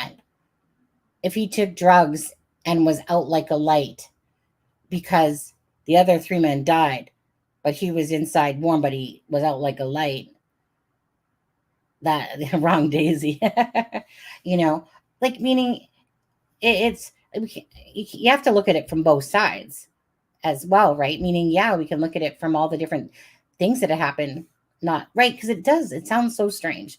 Not someone not checking their phone in 2 days, but if he is out like a light and he has a drug addiction problem, like they're saying that he checked himself into rehab, in a wake-up call, why would someone return the items back to like he returned the items to a friend to give back to Ricky Johnson's thing, the stuff that was left at his home and whatever else was left there by the other families. So to me, it just becomes so did he supply this? Did he concoct this, this stuff himself? That will be the questions that I kind of want to know now, because I really don't think that Jordan, I don't believe in anything that said that I did this on purpose. There's nothing to show that he did anything of this on purpose, not even to say that he did anything, to be honest with you. But to the perception of the public, everything we've heard so far, it makes you shake your head and go, what the hell? How did this all happen? How did Jordan sleep through 2 days with a fan that he didn't hear anything? How did somebody break in, see a dead body on the porch, and he doesn't hear the come in? He doesn't see all that. I haven't ever taken anything that would allow me to pass out for 2 days straight. But again, drinking and drugs, first of all, don't mix. And then you add cold weather to that and you're outside. I remember thinking, this is back in the day when I was young, okay?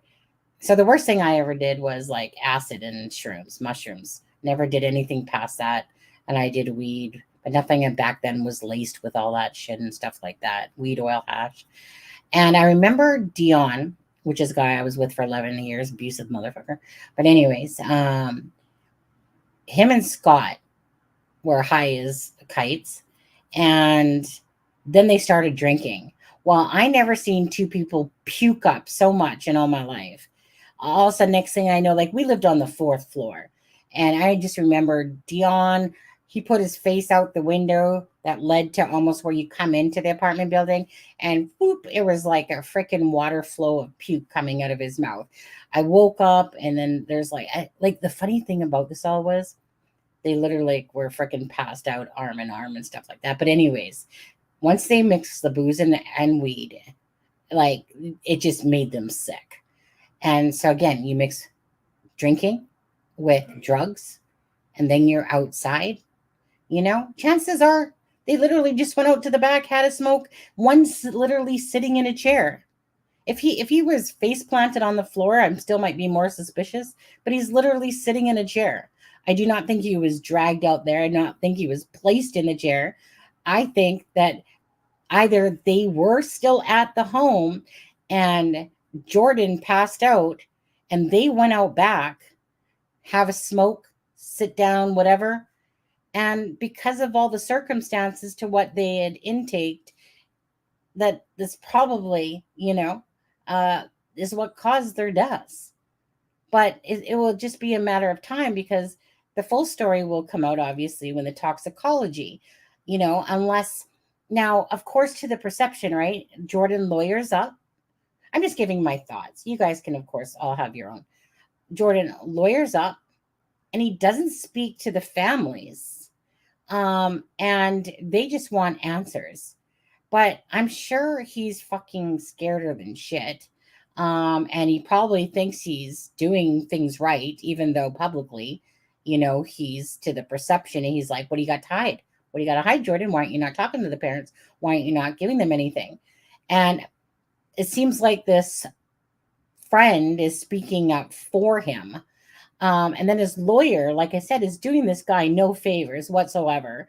I'm sorry, John Paserno. I'm sure you're a good dude, but you're sucking at representing Jordan Jordan Willis on there. And so I think it's going to feel for me turn out to be that everything that seems so wrong is going to actually turn out to make sense. And it's just a matter of what the toxicology reports, or if there's an investigation that shows that somehow, perhaps hypothetically, that Willis had offered these people these drugs. But if they were willing participants to take it, then they're willing, and they just, unfortunately went outside, and, all the contributing factors played into that. Unless the dude does meth and fentanyl and then sleeps well, that's just the thing. It probably does. That's what most people do nowadays is meth. And my niece is hooked on all that stuff. I don't even know who my niece is anymore. She's been since she's been lost since she's been 15 years old now. Frick, she's 33 years old. And she's been fighting this battle for years. 1 year she's clean, so she says, then she's back on it. And it says, I'm amazed my niece is not dead. She should be dead. She's overdosed enough. I'm amazed she's not dead. And that's just the thing. This guy makes a lot of money, but if it comes out to be true, his job is gone. Like gone. Because obviously if he's got an addiction, a job at the expense of lives, who knows? Like I said, you play with fire, you get burnt. So if he's got a drug addiction and he's into rehab, goodbye, your job that you have going on there. Your life is going to be crashing down in front of you. And that's exactly what's going to happen. Now, so there's still one more person, and his name is Alex Weimer Lee. Now, what I thought was strange, unless it's just me, is that when I typed in Alex Weimer Lee into Facebook, it was right there. It came up and there was this thing. Now, then all of a sudden I seen that it was Alex Lee, right? And still right there came up. And I just looked at it earlier this morning, but now I don't see it. I can't find it. So unless unless Facebook's effing me around, I'm not really seeing Alex's Facebook. So I'm not sure if he decided to make it private or what, but it was like as soon as I typed it in yesterday, it was like, oh, there he is. But anyways, I'm going to play something here. And this is more about David Harrington now, because the family, they did a celebration of life. But I want to show you something about Alex. The guy that has the drug charges, that all of a sudden people are like, oh, like the lawyer. Oh, there was another person who I just found out stuff about. And Ashley says, is there a reason why you avoided my question? And then instantly pointed to, talking about this other person. And then he's like, well, let's just say there's things that I know. And well, he's talking about his background in drugs and whatever. But like I said, he's saying I was not the last person to see them alive. I left. They were all playing Jeopardy and whatever. So you have Jordan here through a friend who's saying that he's sad, that he's upset because of the accusations and everything like that. He could not go to his friends' funerals, etc. And of course, honestly, if you were in a situation, would you feel welcome being there, considering everyone's believing that you had something to do with it? But anyways, I wanted to show you the rest of this, so I'll bring that back up.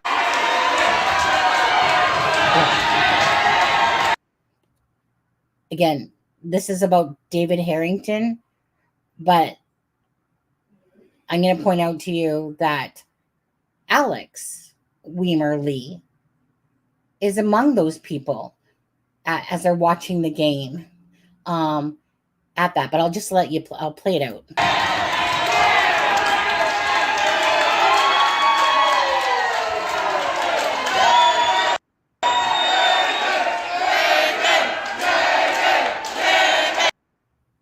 Okay. So you see this guy right to the right with this hat Now it's not going to be, it's harder to tell here in this particular video, but this will be Alex Weimer Lee.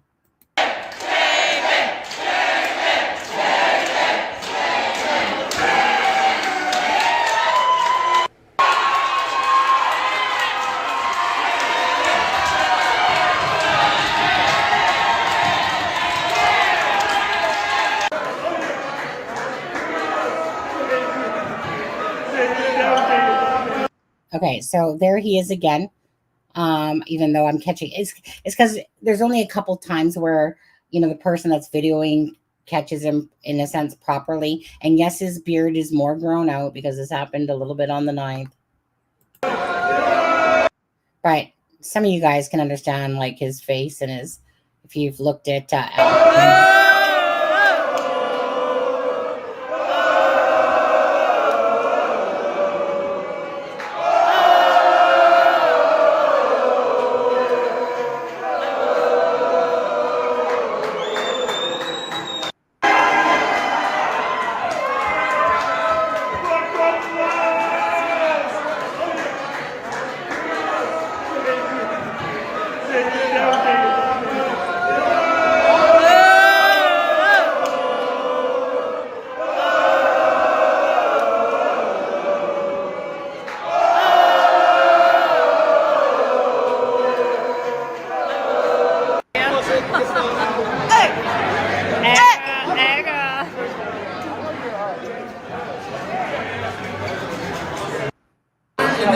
okay, so you guys see off to the right hand side, again, that's Alex Weimer Lee, wearing 15, same watch, hat as like his profile.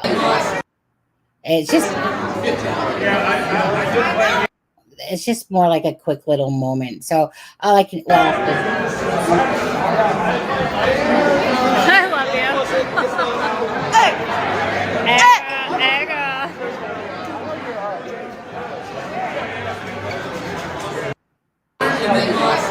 okay, like I said, I was just trying to show in here that, you know, he went to the celebration for David Harrington.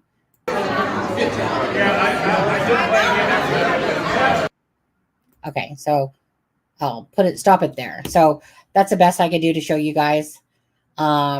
So you can see in the picture there, the third one over, again, that's the same one to the right. It's the same person. And so he had no problem talking to the family, you know, and give them, tell him whatever he knew. So perhaps Alex had no clue because he had left. Perhaps he had no clue that the other guys had taken any sort of, you know, maybe weed that was laced with fentanyl. Maybe he had no clue, but he had no problem attending this celebration of life for David Harrington. And just like he didn't have any problem talking. But the thing is that Jordan Willis, he lawyered up and he didn't talk to the parents. And all he wanted to do was kind of like what it came across as hiding, you know. So people we're starting to put out things going, you know, like, you know, like, look at this guy, you know. Well, do you honestly think that if he had something to do with the death, that he'd be sitting there at David Harrington's celebration of life? If, you know, so all those people are going to go down that trail of, you know, because they pulled up his background, like meaning the newspaper article that put that out. I can't remember if it was Daily Mail or another one that put out about his past history in 2005 and 2012 of drug. They probably all do it. You know, that's the thing, is that as parents, you know, typically you don't want to believe that they would do this. And it was probably just recreational.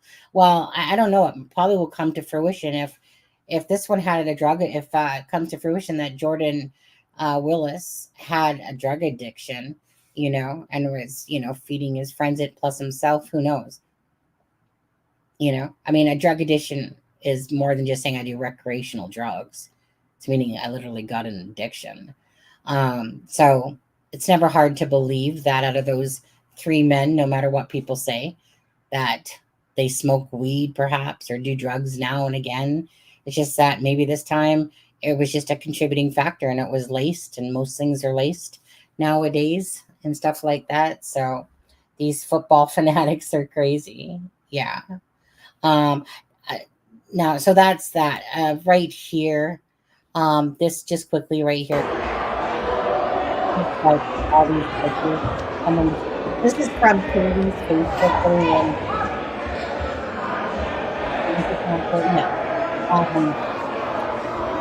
Kaylee is the one that put that. Kaylee is the one that put that post out there. It was her husband that was knocking on the door. That was said that he was banging on the door for like 20 minutes. She's the one that put out that post about the messages not being answered, and stuff like that. But, like right now at the moment you have families and going like they were murdered and, or they were forced or they were given these drugs and they would have never have done them.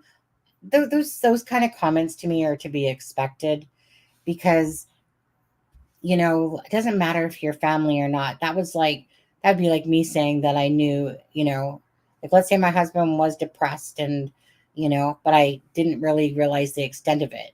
Then he took his life or something like that. In my head, I'd be like, but I don't get it because there was not really no signs like my son would never go out without a jacket on. My son would never do drugs, Well, we all know that usually works out to be just a parent's love believing that their child doesn't do things or the wives and stuff like that.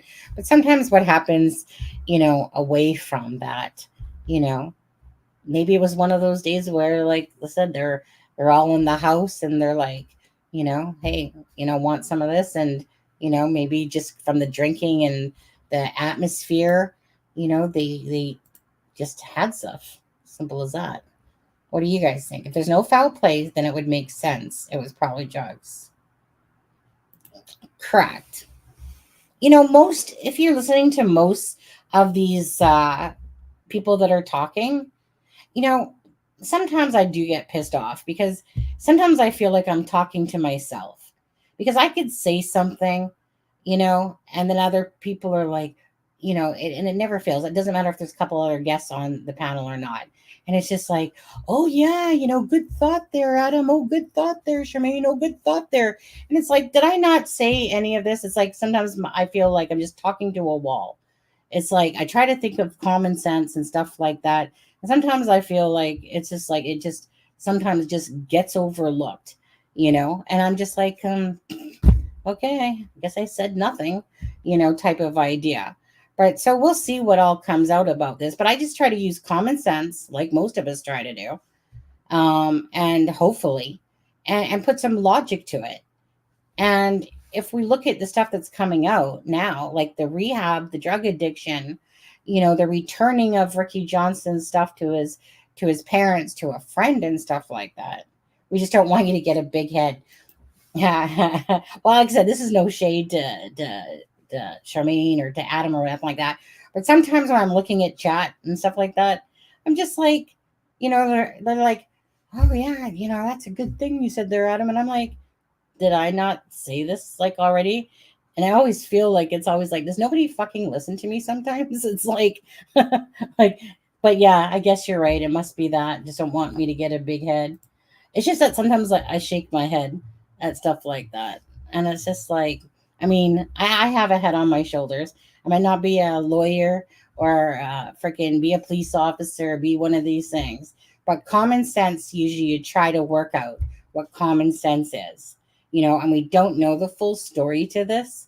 But it just said, looking at it, once you're getting more information, I was always trying to figure out, well, how could it be possible that this guy did not know any of these things? Is it possible? Because it seemed unrealistic, like for anyone. What are you? I feel like it sometimes. I do. I feel like I could say something and then sometime later someone puts in the cotton, good thought, this person, good thought. And I'm like, did you even hear what I said? It's always like it always feels like sometimes that everyone's smarter but Sunny, and I'm just like, you know what? I have a brain on my shoulders too. I like to use common sense and think things and stuff like that. I feel like I get overlooked, Daisy. I might need therapy, perhaps. I might need to go to drinking. I don't know. Or apparently to some people I already do. So, hi, Caddy Wampus. Dr. Baden, the forensic pathologist, has the same theory. I thought the same thing. So you're not alone, Sonny, on there. Well, thank you. I'm not alone. I feel like I'm not going to sing that song now. But anyways, I just think that with the information that's even starting to come out now, it's very much to me looking like that again, unless there's going to be perhaps the hypothetical thought that the drugs were supplied by Mr. Addict that's supposedly, going into rehab, Jordan Willis, that there might just not be charges being laid, because I doubt that Jordan Willis forced these three men to partake in any drug activities. I mean, considering he's the smallest dude in the bunch, I think. But I think it's either that somebody, gave something that contributed to the death, which could cause charges. And whether or not that was Jordan Willis or not, who knows? So that's the only thing that's going through my head right now. That's the part I would like to know. But it's going to be at least another month before the toxicology report comes back. But if you listen to them talk, they keep saying that usually when they do an autopsy, they do kind of like a mini toxicology as well. So the chances are there's no foul play, because they were all willingly participants of doing drugs, but because they were outside, they ended up dying because of drinking, being out in the cold weather, and drugs that were laced. What was your sentence? Do you keep hitting enter and you can't finish your sentence? I'm on the fence with him lawyering up and going, I guess it reminds me of one of those things. In the public eye, does it look like shit or shade when somebody does that? Absolutely. Was it the smart thing to do, lawyer up, if you're being accused? I mean, social media, they're freaking harsh and relentless. Some people. I mean, there was another thumbnail I saw today that said, and like again, my pet peeve. So we know that there's a video that the neighbor took, who basically said, "This is what I saw," and but when he was asked about it, they saw like any of the bodies come out or something like that. He said no, because he thought it was just over, like maybe perhaps a wife and husband fighting and stuff like that. But then this thing says he saw it all. I guess he could kind of say that, because he did see it all, for the fact that Jordan Willis was being restrained in handcuffs. But when I saw the thumbnail, I was like, he didn't see it all. You're going to find out that he saw a piece of it. But I get whatever. I mean, I guess that thumbnail would be okay, considering he's probably referring to about the part of where he's being handcuffed in there in his boxers. And, it just seems so strange, though, that he would come out with like, well, I'm going to answer the door, got my water in hand and in my boxers. Like, as strange as this all sounds, it's probably going to end up being true, that this guy was oblivious, out like a light, and had no clue of dead bodies in his backyard. And for the fact that David Harrington was sitting in a chair, it's just really sad, because in your head it's strange. 3 people dying at the same time. There's only a few reasons that would even happen. And it's very limited at that. Let's see. I suppose it's possible that he's taking drugs that are stronger than maybe the other guys had never had before, and it might knock him out. But would be lethal to them. Correct. Considering if he's an addict, it's kind of like being an alcoholic, I would think, right? An alcoholic can consume more alcohol than just a regular drinker, because their body becomes almost immune to it more so somewhat. You have to take more, but who knows? I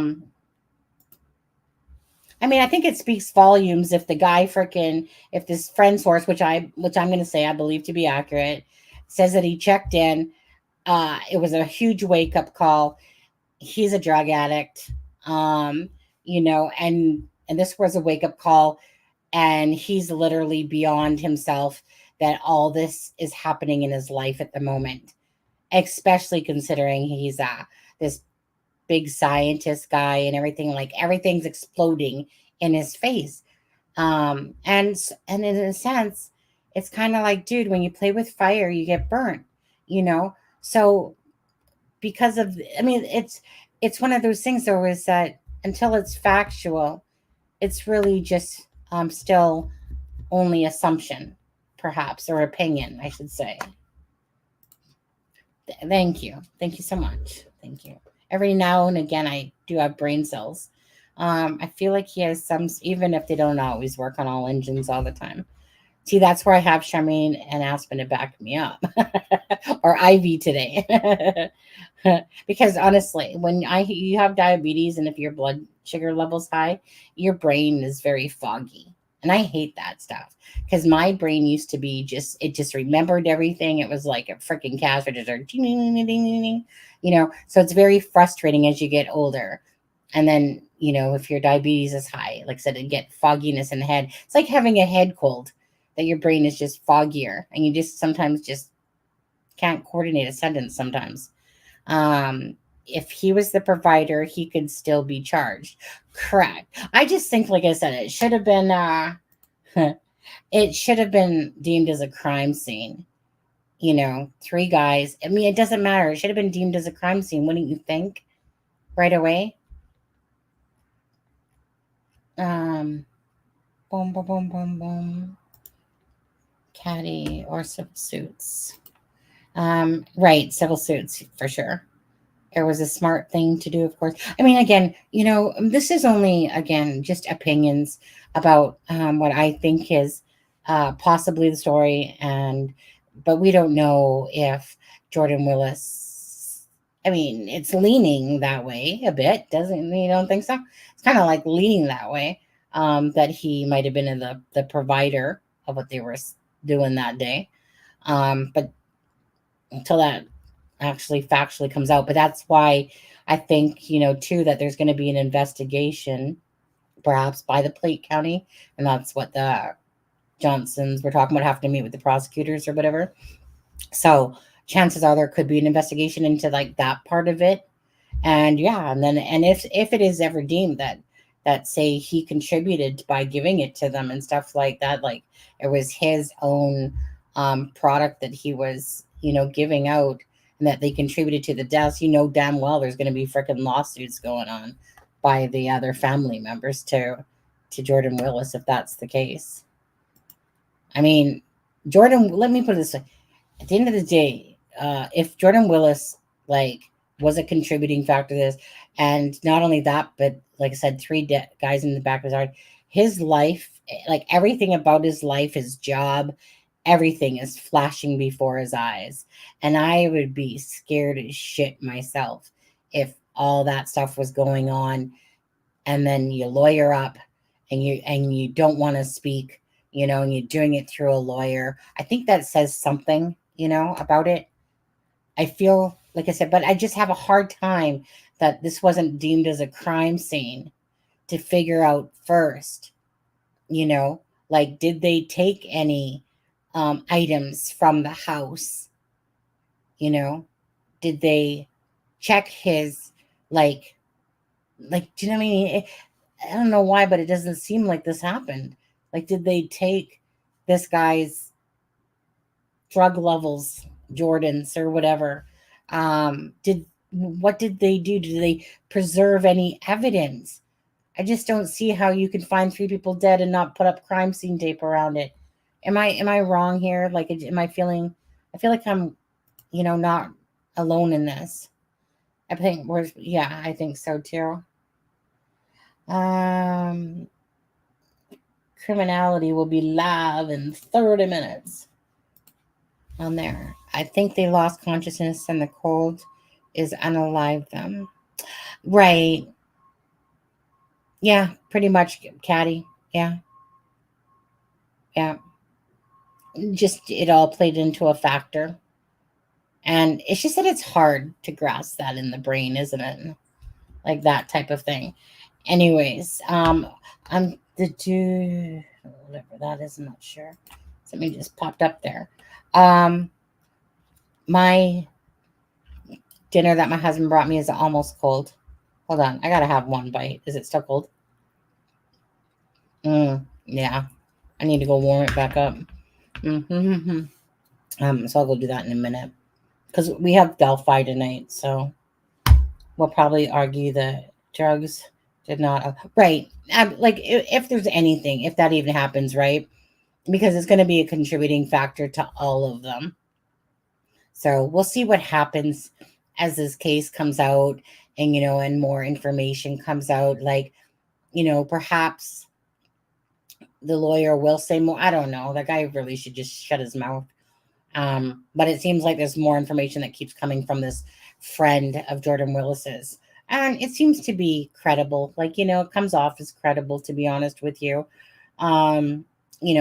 Talking about the rehab and drug addiction and saying that, he feels horrible about this and that he's depressed. And, I'm sure all of those things are happening for him for sure. Anyways, the source sounds credible, in my eyes. And no, I think that was the first shocker that Ali didn't tape off. That was, yeah. Strange case, definitely. Because it just looks like everything that's making you look left, and you're like, wait, what if this all is true? Okay, why am I getting...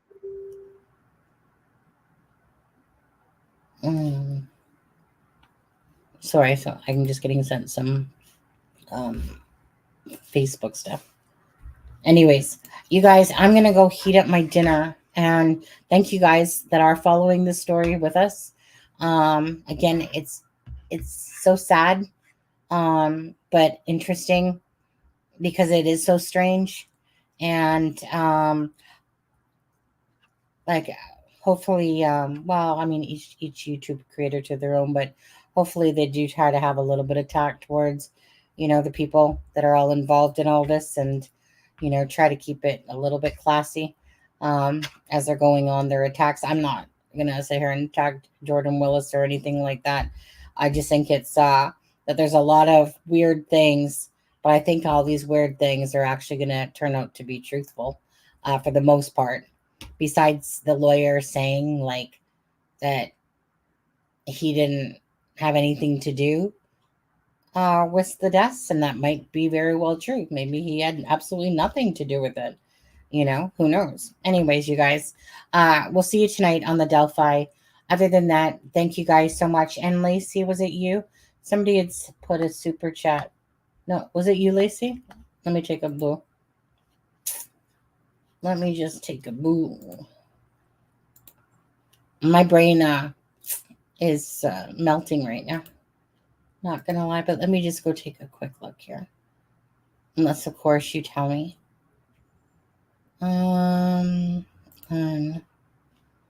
Memberships, supers. Yeah, it was you. I was right. Oh, look at that. See, I wasn't drinking.